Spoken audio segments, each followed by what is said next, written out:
Hi, it's Tansel here, and today I want to talk about how to make better, stronger, and more effective memorization on your memory locations. So let's go. Now, if you haven't subscribed already, feel free to click the subscribe button and like the video if you like this sort of stuff. Now, you would have come across the memory palace if you haven't watched some of my videos or read about it.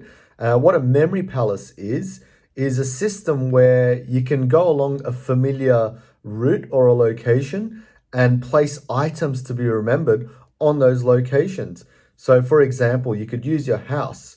You can get the first location as, say, your front fence. Second location as you're walking through is maybe your front door. Third location, you open the front door and it might be your living room, so you pick a couch, and so on. So all you're doing is going through and picking items from your location that you've created. So I've got one around my house. You can have one around work where you can go through the work doors, go onto your desk, pick your computer screen monitor or telephone or whatever it is in order. And the reason why it's in order, the locations, is this technique is really good for remembering things in order, which is a lot of things. So if you want to memorize a speech, well, that's in order. If you want to memorize writing an essay, the structure of it, that's another way of using it as well. If you want to be able to do a lot of things, a memory palace is key. So now, let's say you know what a memory palace is. You've watched a few of my videos. You've seen quite a bit online and read about the memory palace, also called the method of loci or journey technique, however you want to use it. What's a better way of using it? Now, you might think that, okay, memory palace works, it's great, but how can I make better use of it? What I've come across is that when people try and memorize onto the memory palace, it's great, it works, but you still have to try and remember what was in those locations. And what could happen is that you tend to forget what's in those locations if the memorization isn't done in the best possible way. So what can we do to make that memorization even more powerful and make the most out of our memory palaces? Okay, so number one is what I try and do is obviously focus on the story you're developing. So let's say you had to memorize some words, and one of the words was a mask, right? I've got my mask here. One of the words was a mask, and you had the location as your front door.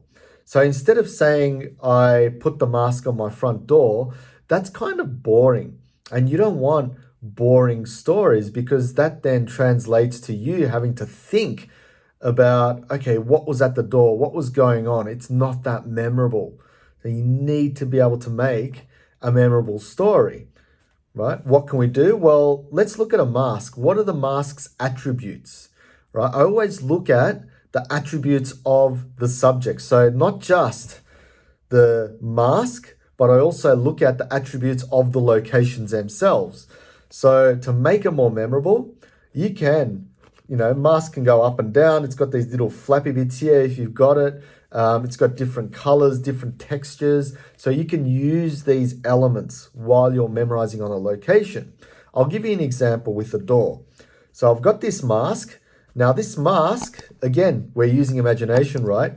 I stretch this mask out and it covers the whole door.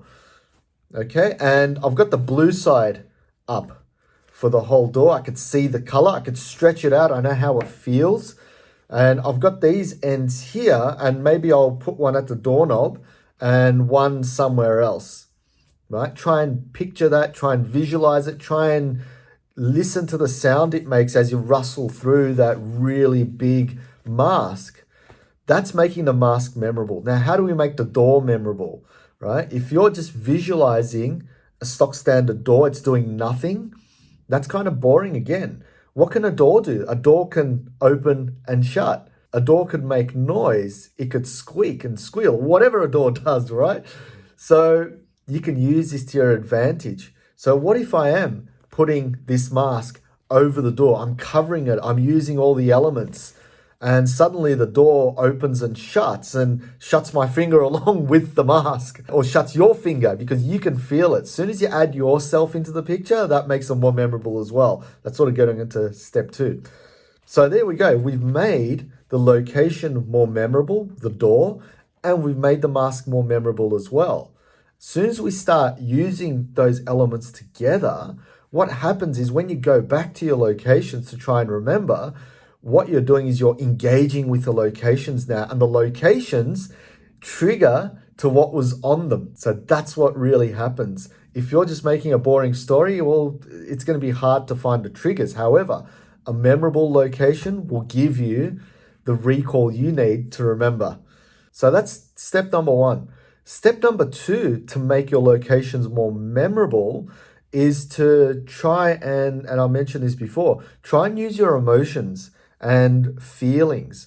Visualization is only one step of the memorization process. While it works great, as soon as you start to use emotions, you get on another level. When memory experts and competitors, they go out to compete, yes, they can visualize really quickly, but they're using other senses and ideas that come to them that make it more memorable in a short space of time. And yes, they train. We train this. But if you want to get to a higher level very quickly, start using your emotions. Why? Because as you can start to feel the door slamming on your finger, as opposed to seeing a visual door, what do you think is going to be more memorable? Right? We could feel the pain of our finger being crushed in the door. If that's happened to you, you'll probably have a memory of that. I know I certainly do. Try and use your emotion. Doesn't have to be all negative. Obviously, you can use positive emotion, right? Let's say you have your favorite couch, right, in the living room or wherever it is. You absolutely love this couch. You love the comfort of it. You love how it feels when you sit down. You just love the experience.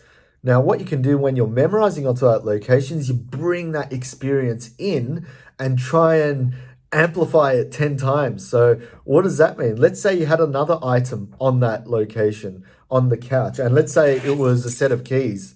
You had your keys there and you dropped your keys on the couch. And what you can do is, instead of seeing your keys on the couch, you're not really going to experience the couch, right? So what you do is you place yourself in that couch, in that comfort zone, in that experience, and then maybe the keys falling down to the side.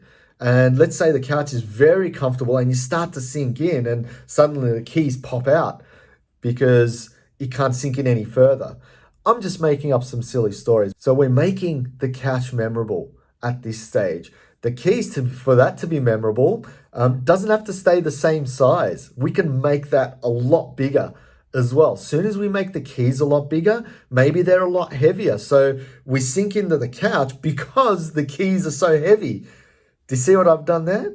So that's how we make the stories more memorable, but also the locations more memorable as well. And you do these two things, you're not only going to have better memorization, your recall will be way faster. And that's what you want. You want faster recall. You don't want to be sitting there looking back and going, what was on the couch? What was on the couch? What was on the couch? Right?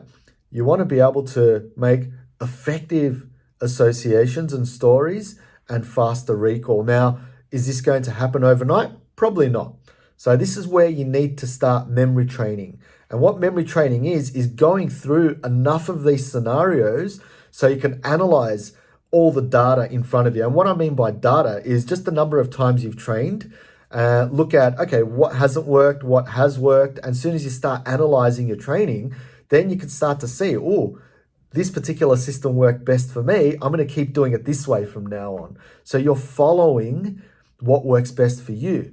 Why is that important? Well, if you follow the trends on what works, you're going to be a better memorizer, aren't you? So follow those steps, right? Make the location and the subjects on the locations both memorable, and use your senses and emotions. Place yourself in those scenarios so you can get more of a different approach to remembering, and also a more personalized approach as well. So keep that in mind. I hope that's helped. If you have any questions, feel free to comment down below. Subscribe to the channel if you haven't also, and I'll see you in the next video. Cheers.